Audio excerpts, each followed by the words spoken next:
The HSS Liberty Bell drifted steadily through the cold, empty void between stars. Captain Jake Morrison sat in silence at the helm, watching the blackness swallow everything beyond his ship. His crew was small, but exceptional. Lisa Parker handled the engines with a precision that filled Jake with pride.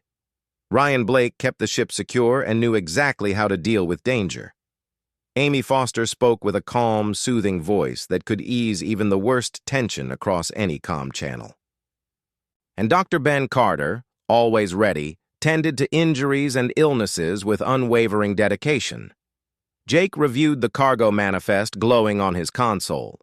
The hold was packed with vital medical goods, vaccines that could save entire communities, tools and kits meant to help colonists build fresh lives on distant planets, food to nourish starving families. Colony 7 was desperate for all of it. A deadly outbreak had ravaged the colony, and without these supplies, more would die. "Captain, I'm picking up something on long-range scanners," Amy announced from her station. Her fingers flew over her controls, trying to sharpen the image. "Multiple contacts heading our way, fast." Jake felt a knot tighten in his gut. "How many, Amy?" "At least 6, maybe more, and they're huge, bigger than anything. We've seen this far out." Lisa turned from the engineering console. "Should I prep the engines for an emergency jump?"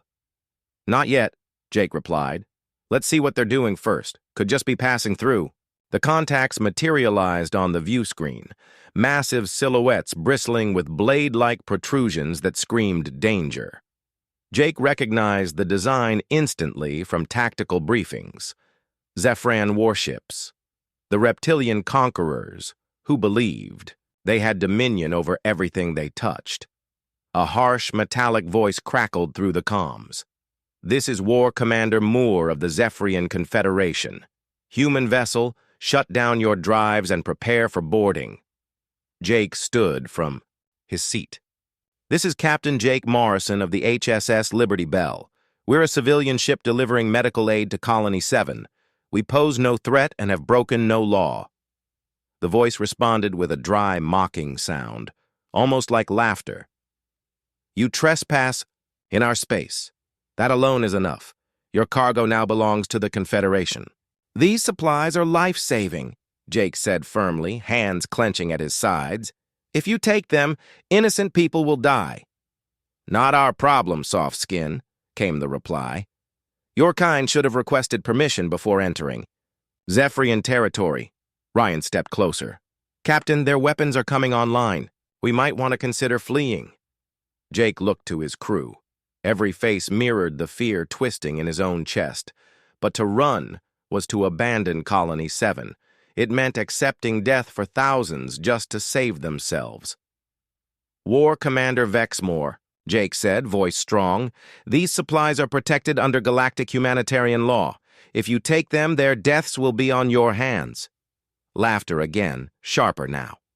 "Your laws are irrelevant. We are the only authority here. Surrender the cargo, or we'll pry it from your ruins." Amy's eyes widened as she touched her earpiece. "Captain, sensors just lit up. They've completely surrounded us. 8 ships in total, all armed and fully engaged." Lisa checked her readings. "Our shields are solid, but they won't last long under this kind of assault." "We've got to decide now," she added. Jake's mind filled with images of Colony 7, children burning with fever, parents powerless, watching helplessly as their kids got worse. Doctors staring at empty cabinets, unable to help. He thought of his daughter back home, and how it would feel if she were left to die while help was stolen. "I'm not letting bullies kill innocent people just to steal medicine." Jake turned. "Amy, contact Earth Defense Command. Send them a full report. Include our location and a description of the attackers." "Already on it," Amy replied. A voice cut through again. Vexmore, sharp and cold. "This is your final warning. The cargo aboard your vessel will be seized, resist, and be destroyed." Jake answered, firm. "That cargo is humanitarian." "If you take it." Humanity will consider your actions a declaration of war against civilian lives. You don't want that." The reply was instant and furious. "Pathetic mammals! You think you can scare us? We've crushed greater species than yours. Your threats mean nothing." A wave of red light lit the bridge as the Zephyrian guns opened fire. Lisa's hands flew across the panel, rerouting energy. Liberty Bell shuddered violently under the barrage. "Shields at 60%, Lisa shouted, "but dropping fast." "Amy, did the message go through?" "Sent. Confirmed. Earth has it," Amy said. Another barrage rocked the ship. The lights dimmed and sparks burst from Ryan's console. Smoke billowed up and Dr. Ben rushed over, helping him douse the fire. "Shields down to 30, Lisa called, her voice calm but her face drenched in sweat. Jake clenched the armrests of his chair as the next hit came. "Can we run?" "Not anymore," Lisa said grimly. "Main drive's been hit. We're not escaping." Then, the firing stopped. The silence was jarring. Jake could hear his own breath echo in the tense calm. Vexmore returned, smug. "Your shields are failing. Engines crippled. You cannot flee and you cannot fight. Surrender or watch your crew die slowly." Jake scanned his crew. Ryan was ready to defend them, even with nothing to fight with. Amy worked the comms non-stop. Lisa fought to keep essential systems alive. Dr. Ben readied medical supplies. These people were brave. They didn't deserve to die because pirates wanted to steal medicine meant for the dying. Jake took a breath and spoke. "We surrender. Don't shoot. We'll allow boarding." "A wise decision," Vexmore sneered. "You will all be taken, prisoners. The cargo is ours. Behave, and perhaps we'll sell you to the slave markets." Jake turned off the comm and looked at his crew.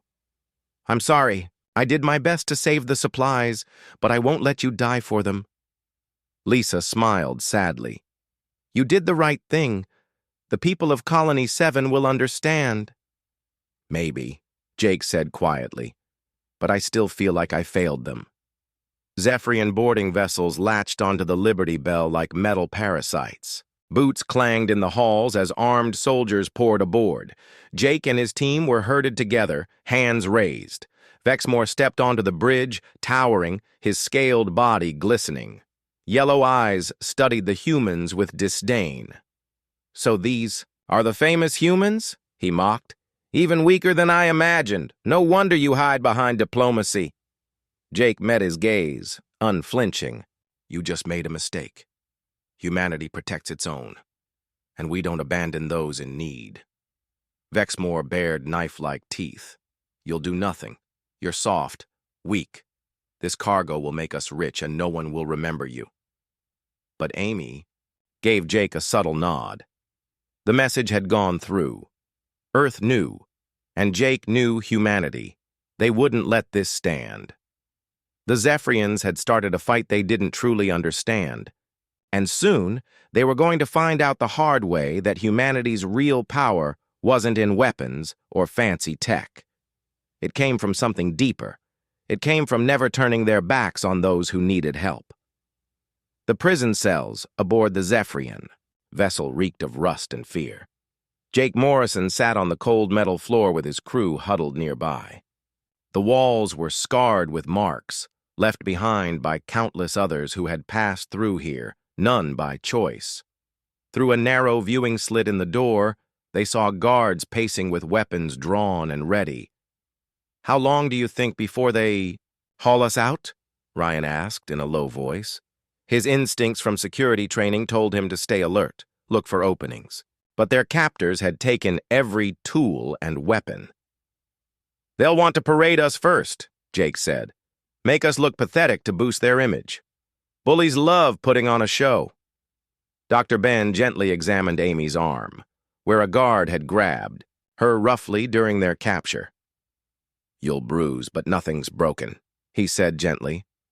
Lisa leaned back, closing her eyes briefly. "I rigged a few gifts into the Liberty Bell's systems before they got control. If they try, To use it for anything serious, they're in for a shock. Literally. Amy gave a faint smile.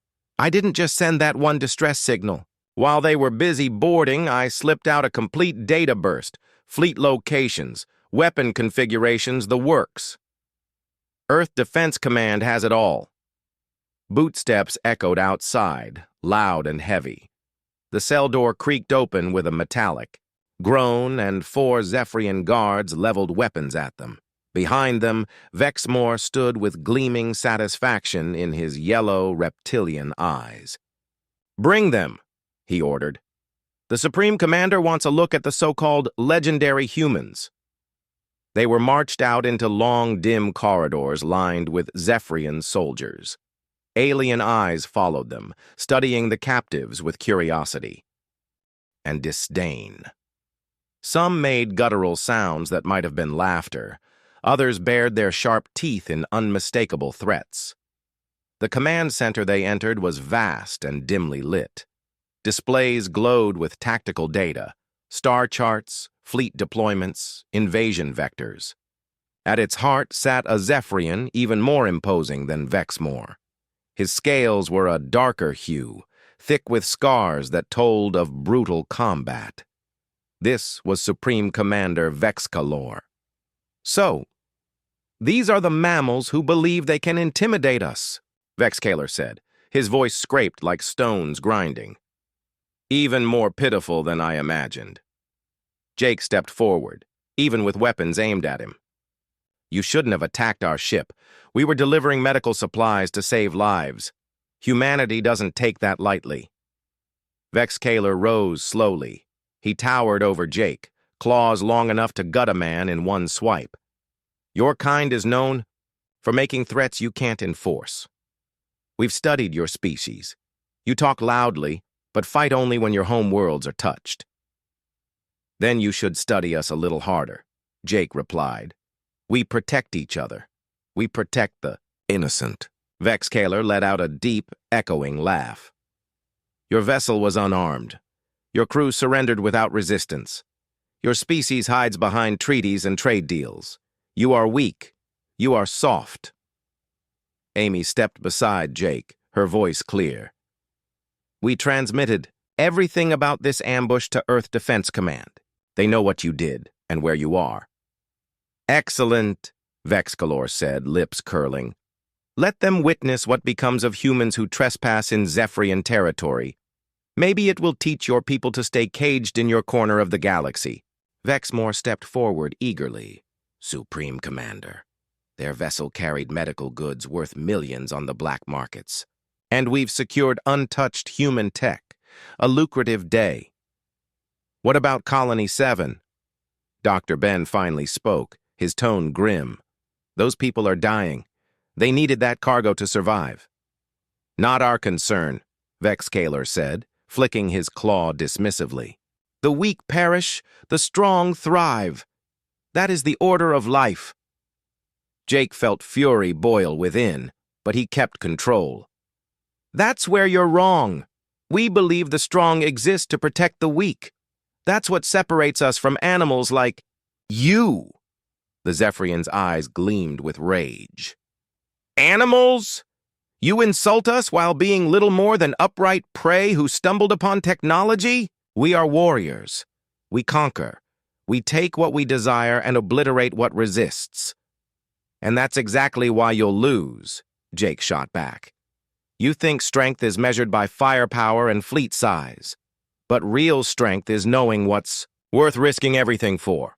Vexcalor raised a claw to strike him, but before he could move, sirens blared through the warship. Red lights pulsed. Automated warnings echoed in harsh Zephyrian dialects. A comms officer turned, panicked. Supreme Commander, priority signal incoming from Earth Defense Command. They demand an immediate response. Put it on screen, Vexcalor growled. Let us hear what these mammals think they can threaten us with. The central display activated, revealing the stern face of a human woman in full military uniform. Her gray hair was pulled back in a tight braid, and her ice-blue eyes were cold and sharp. Jake recognized her instantly from the news feeds. Admiral, Helen Carter, Earth's most decorated officer, military history. This is Admiral Carter of Earth Defense Command addressing the Zephyrian Confederation, she began. Her voice was measured, yet it carried the gravity of absolute authority. You have attacked and seized a civilian vessel engaged in humanitarian work. You have stolen medicine meant to save lives. You are holding human citizens hostage. Vexcaler stepped in front of the view screen. Human Admiral, I am Supreme Commander Vexcaler. Your ship violated our space. Its crew are now prisoners of the Confederation. If you wish their return, tribute will be required. Admiral Carter's expression remained unchanged. You have 72 hours to return the prisoners and all stolen cargo to its rightful destination. Refuse, and Earth will respond with force. The Supreme Commander let out another low, amused growl. You threaten us with your tiny fleet. We command hundreds of warships. We have crushed empires far stronger than yours. Your soft-blooded species cannot stand against us. You have been warned, Admiral Carter replied. Choose your next steps with caution. Earth does not forsake its own, nor stand idle while innocents are harmed for profit. The feed cut, and silence settled over the command deck. Vexcaler glared at the blank screen, then turned sharply to his officers. Double all patrols. Alert every fleet commander. If the humans want war, we will deliver it. Jake watched the flurry of movement as the aliens rushed to obey, and allowed himself a faint, grim smile. They didn't know what they'd just triggered. These cold-blooded reptiles thought they understood humanity from diplomatic archives and trade records.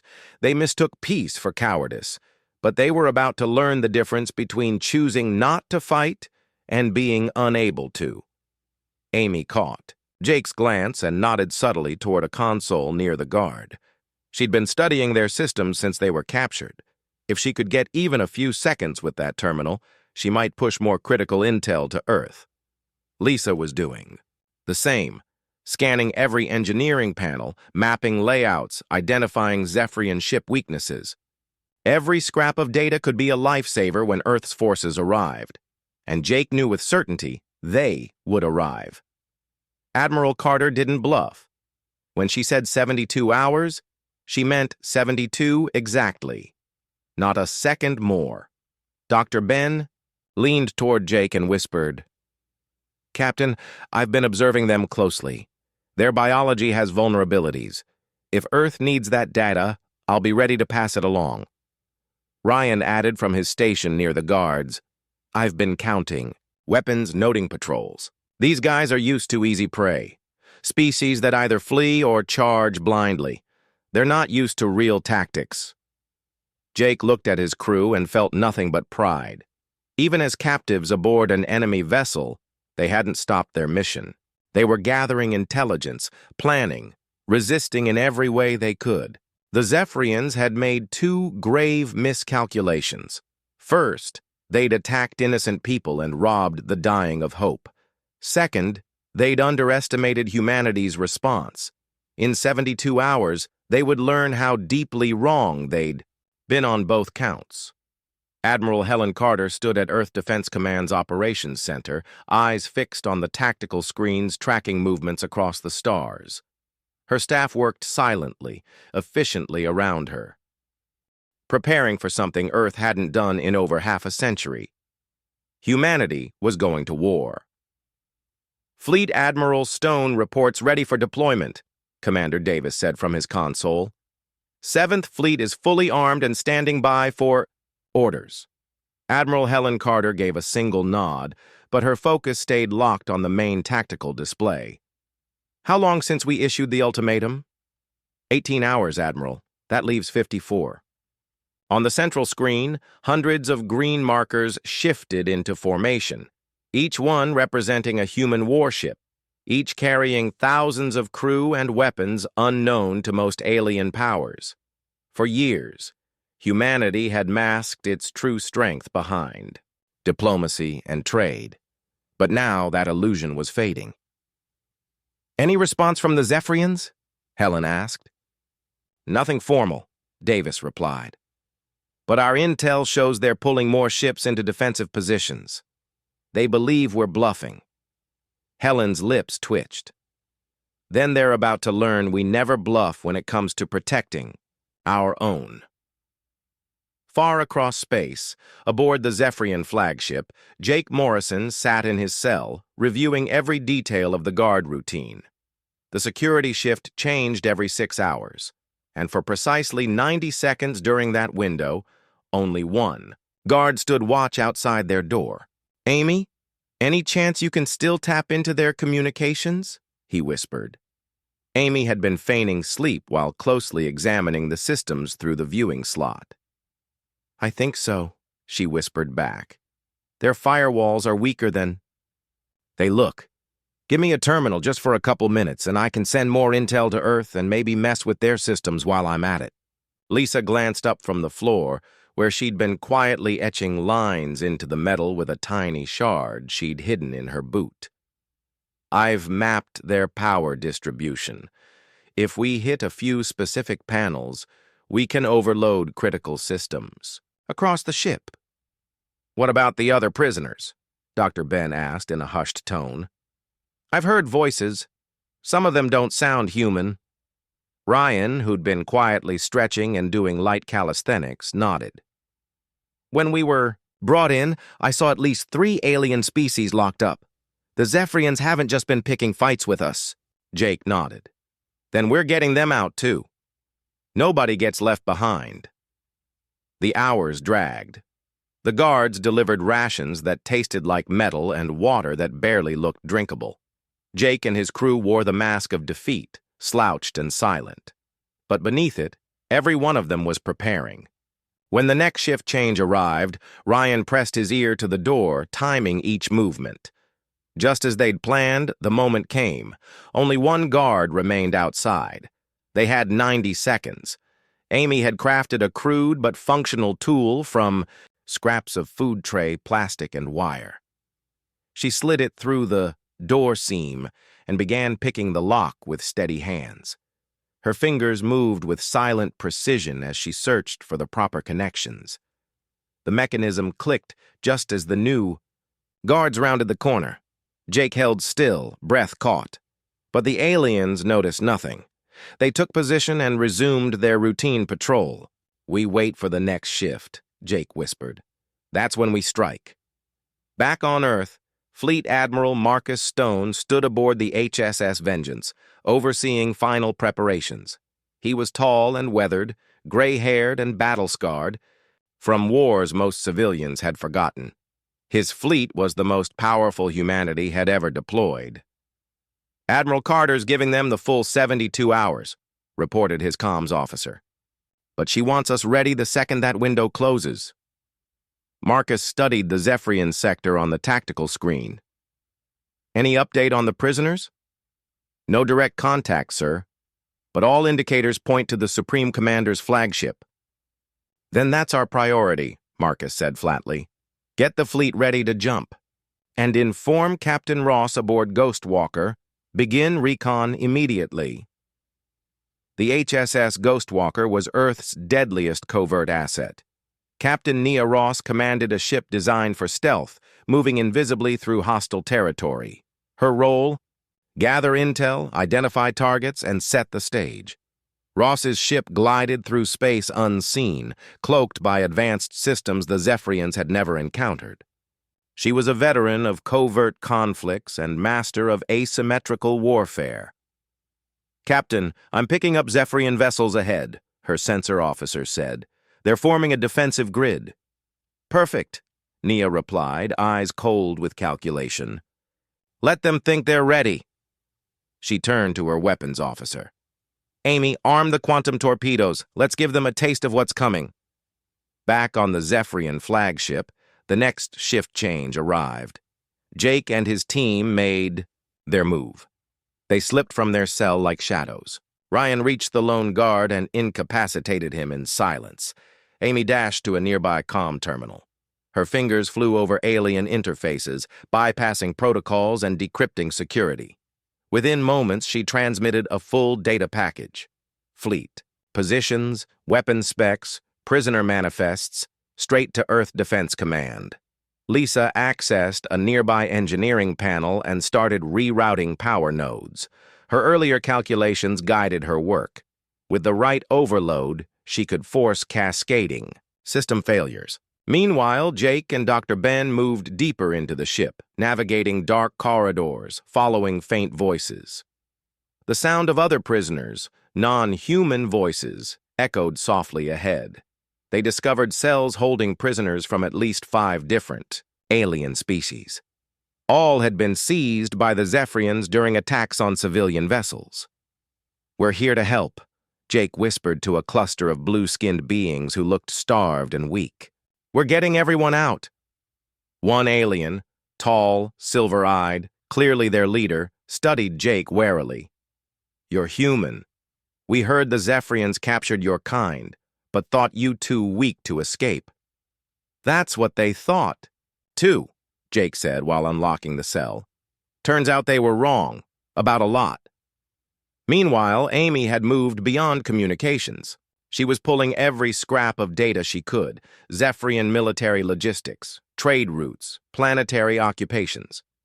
It would be invaluable for Earth, not just for this rescue, but for striking back against Zephyrian expansion. Suddenly, sirens screamed across the ship. Flashing red lights pulsed. Emergency warnings echoed down the halls. Lisa's sabotage had done its job, triggering cascading failures at exactly the right moment. "What's going on?" Jake asked as Amy rejoined him with a line of freed aliens trailing behind. "I might have done more than send intel," Amy admitted, grinning. "I hijacked their nav systems and issued false orders. Half their fleets probably warping to the wrong sector." Just then, Ryan rounded a corner, flanked by more liberated prisoners. "Found the armory," he said, hefting a pair of Zephyrian weapons. "Figured these might help." Their growing group flowed through the ship like a resistance force. Some aliens had military experience and armed themselves quickly. Others jammed blast doors or set distractions to mislead patrolling guards. Dr. Ben moved among the wounded, using stolen medical kits to stabilize injuries. "Some of these people have been here for months," he told Jake grimly. "The Zephyrians aren't just pirates. They're running a campaign against civilians all across this sector." Jake's anger burned hotter. This wasn't just about stolen vaccines anymore. The Zephyrians were executing a coordinated assault on innocents, enslaving populations, crushing the weak. They had to be stopped. "Amy, can you reach their long-range comms?" Jake asked. "Already tapping in," she said.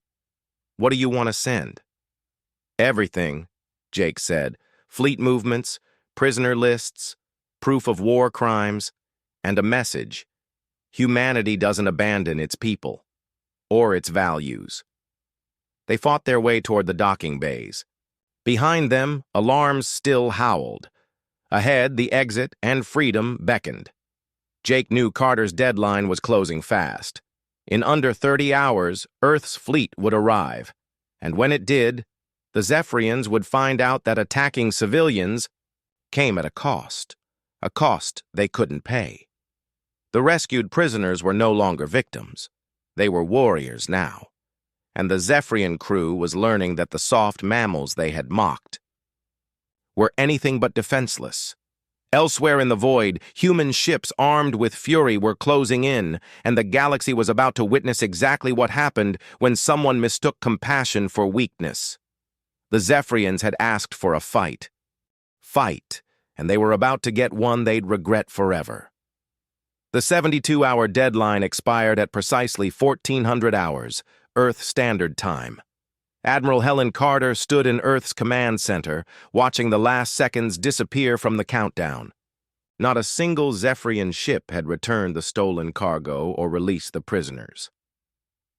"Time's up," she said softly. "Signal Fleet Admiral Stone. Operation Rescue Dawn is go." Across the galaxy, the human 7th Fleet emerged from hyperspace.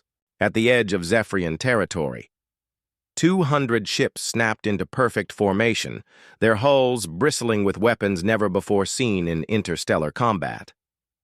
Aboard the lead ship, Fleet Admiral Marcus Stone watched enemy scanners pick up their arrival.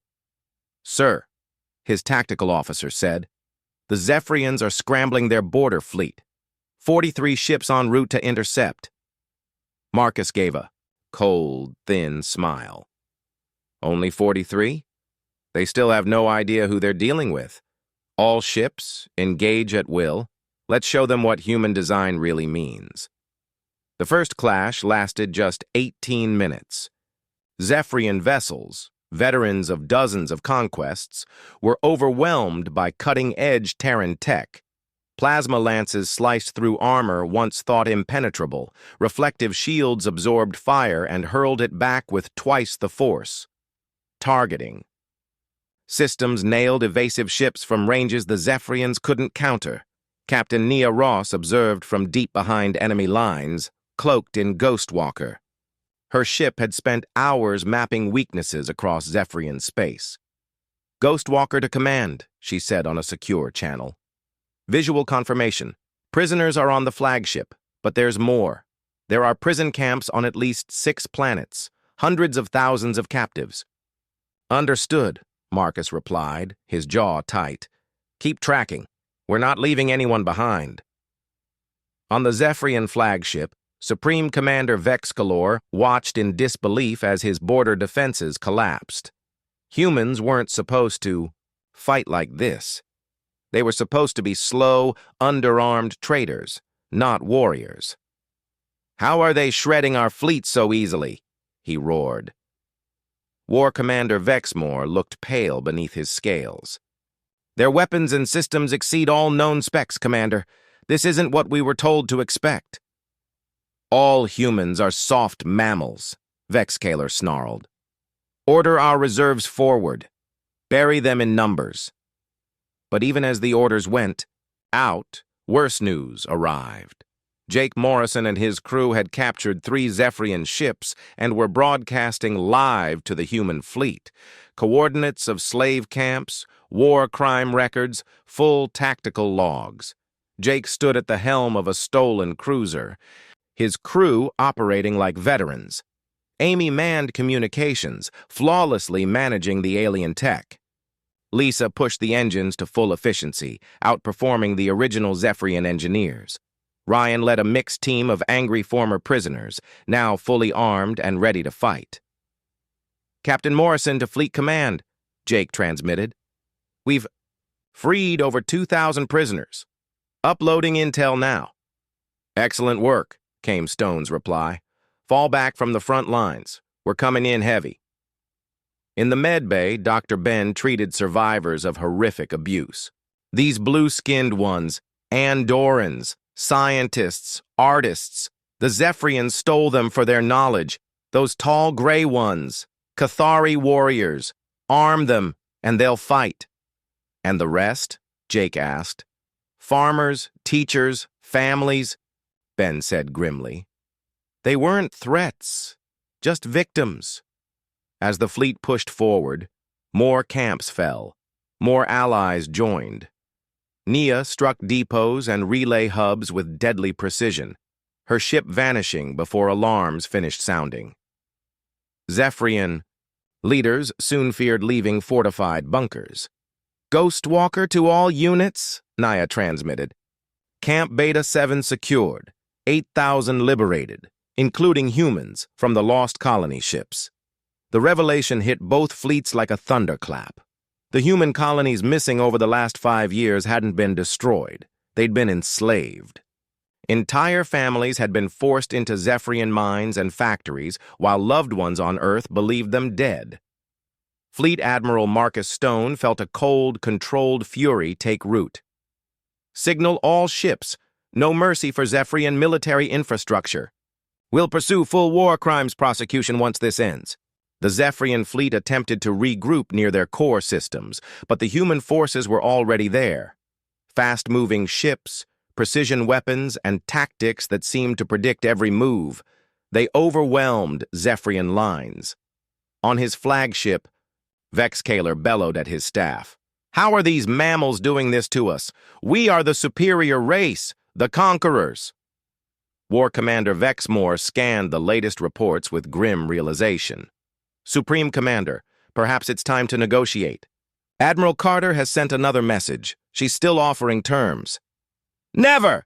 Vexcaler roared. "We do not parley with prey. Summon our home fleet reserves. We'll crush them under sheer numbers." But the reserves never came. Captain Nia Ross had already annihilated their supply depots and fuel lines. Admiral Stone's forces now surrounded the home system gun-trained on strategic military hubs. The Zephyrian war machine was disintegrating faster than anyone had believed possible. A private transmission reached Jake Morrison as the final battle loomed. It was from Admiral Carter herself. "Captain Morrison, you and your crew have shown extraordinary courage and resolve. When this war ends, humanity will remember what you did for those innocent souls." "Thank you, Admiral," Jake replied. "But it's not over yet. There are still captives aboard the flagship, and Vexcaler must answer for his crimes." Amy glanced up from her console. "Captain, I'm detecting significant ship movements. The Andorian and Cathari fleets are inbound. Looks like the Liberation broadcasts have reached their homeworlds." Through the main screen, Jake saw it. Dozens of alien warships emerging from hyperspace to join the coalition. Species once trampled, under Zephyrian boots, were now uniting to end the tyranny. Andorian vessels were graceful and lethal, their energy weapons painting the void in radiant color. The Cathari ships looked like armored mountains, massive, unyielding, built for battle and honor. Together with the human fleet, they formed the largest military force ever assembled. "All coalition ships, this is Admiral Stone," came the broadcast. "Final assault begins in 1 hour. Our target is the Zephyrian home system and the flagship of Supreme Commander Vexcaler. We do not stop until every captive is free and every war criminal stands trial." Jake looked at his crew, at the former prisoners now standing beside them in readiness. They had started with a mission to deliver medicine to dying children. Now they were part of something far greater, a war to protect the helpless and punish those who believed power justified cruelty. In 1 hour, the Zephyrians would face the full force of a united galaxy. A force armed not only with weapons, but with conviction. The final battle began at dawn, day 3 of the war.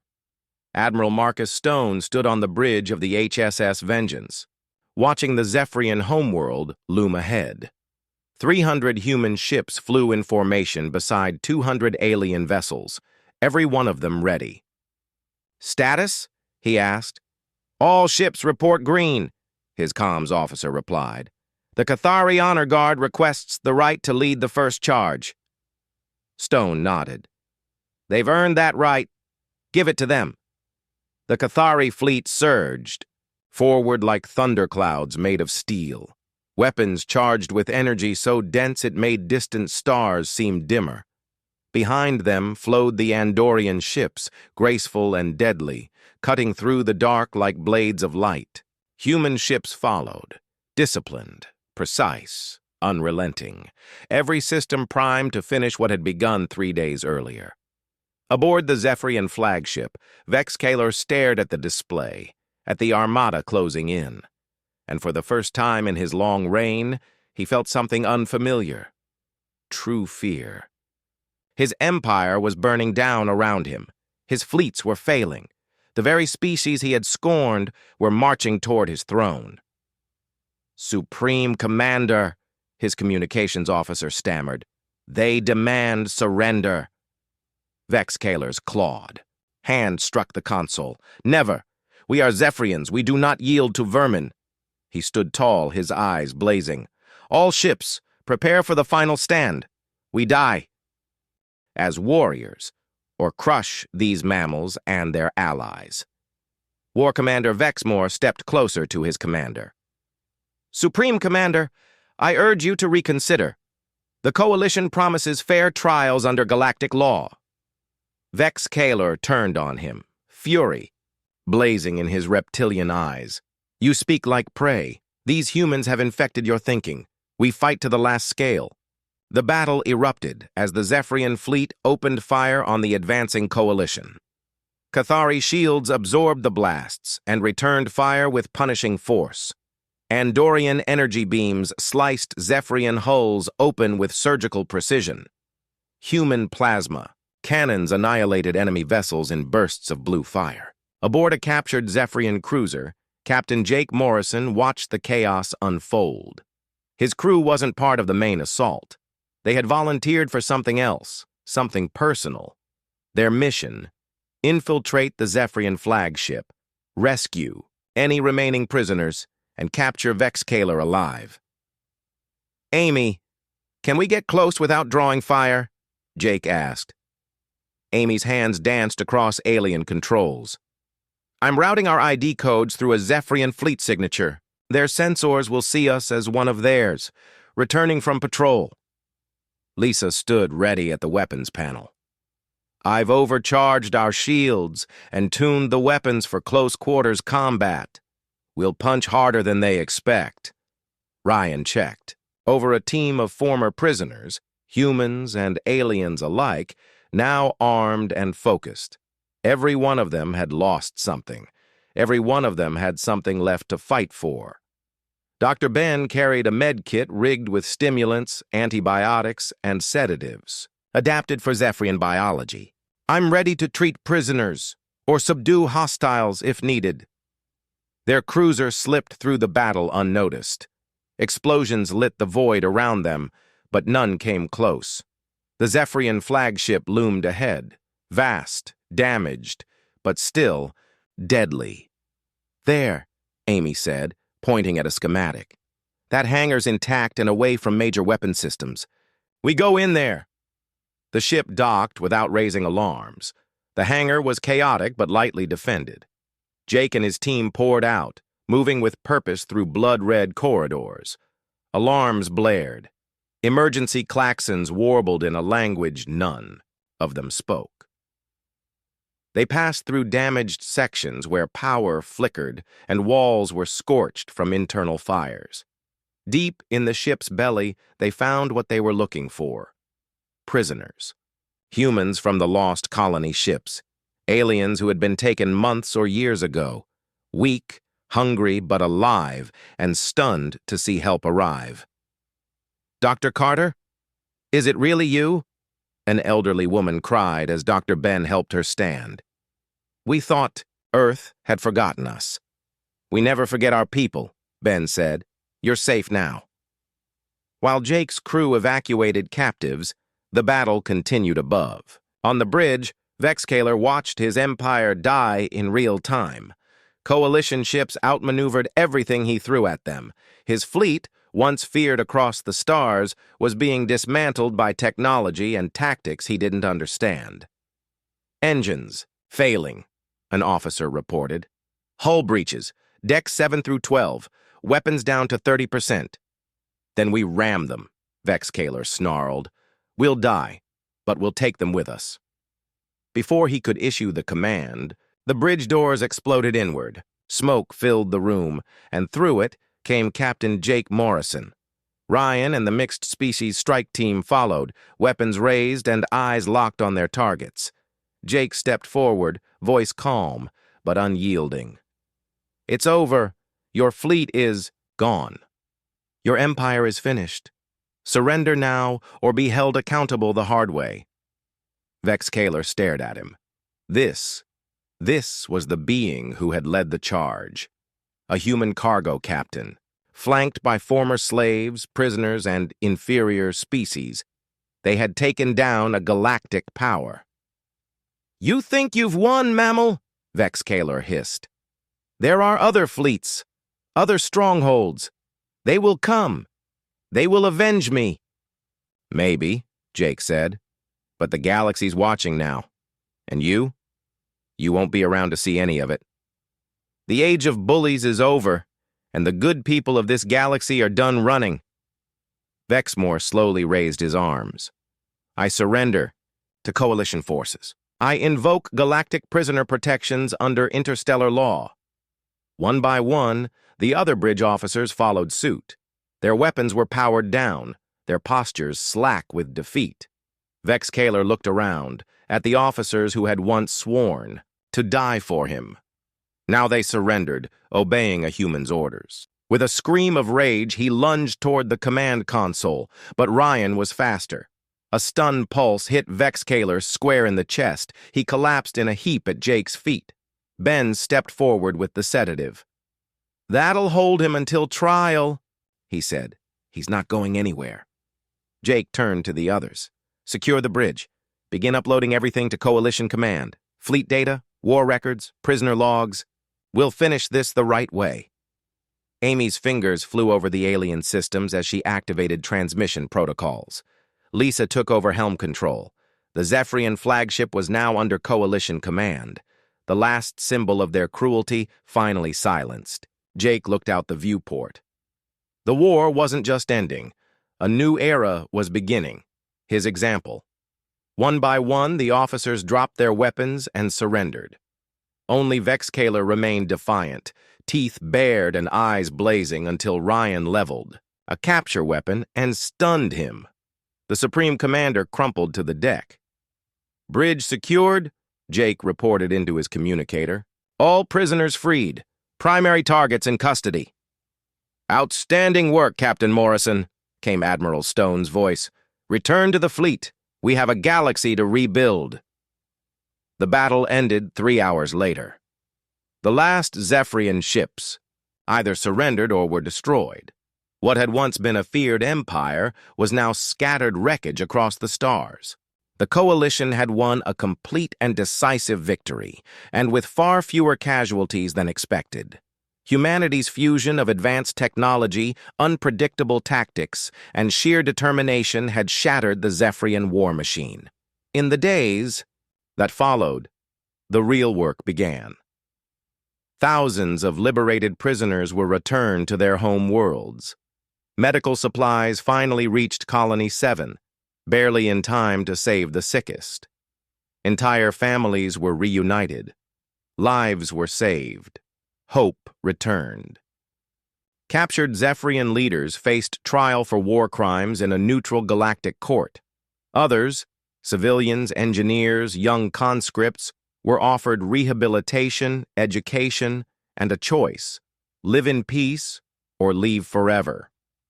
2 weeks later, Jake Morrison stood in Admiral Carter's office at Earth Defense Command.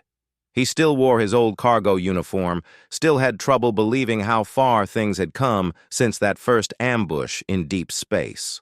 "Captain Morrison," Admiral Carter said, standing beside a star map filled with new Coalition patrol routes. "The Galactic Council has just passed new laws protecting civilian vessels and outlawing slavery across all known systems." Jake nodded, quiet. "They've also voted to create a joint peacekeeping task force," she continued. "A multinational crew, shared command. The first ship of that new force launches in 3 months. Jake raised a brow.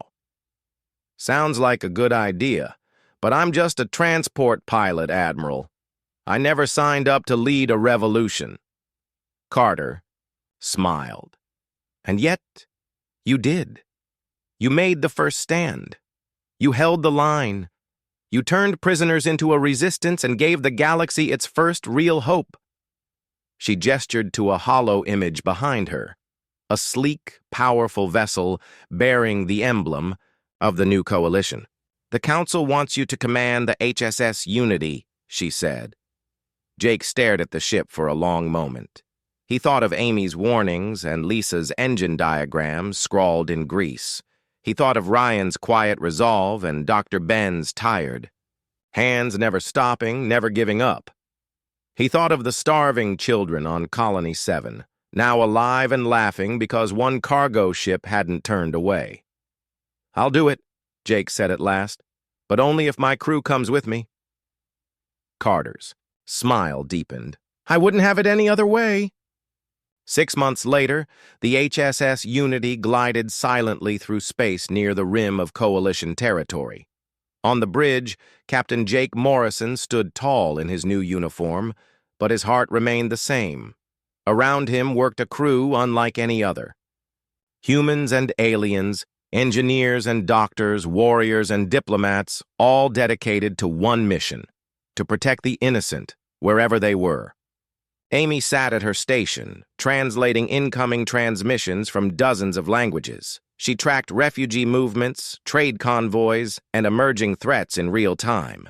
Lisa kept Unity's engines running with obsessive precision, muttering to herself as she tuned the gravitic coils. Ryan led training drills with new recruits from every member world, teaching them how to fight not just hard, but smart. Dr. Ben had turned part of the lower deck into a cross-species medical clinic where Cathari warriors waited beside Andorian. Scholars for treatment. No fear, no judgment. The Zephyrian Empire was finished, but its legacy would never be forgotten. In its ashes, the galaxy had built something better. Nations once divided now patrolled together. Species that had feared each other now worked side by side. No longer did the weak stand alone. Jake often stared out the main viewport, watching the stars slip by. He had never meant to change the galaxy. He had just wanted to deliver medicine. But sometimes the smallest mission sparked the greatest fire. The galaxy had learned a simple truth. Strength didn't come from domination or conquest. It came from standing between danger and those who couldn't defend themselves, from refusing to walk away when others needed help. That was humanity's greatest weapon, not plasma cannons or stealth ships, not even their brilliant minds. It was the simple, stubborn refusal to abandon anyone.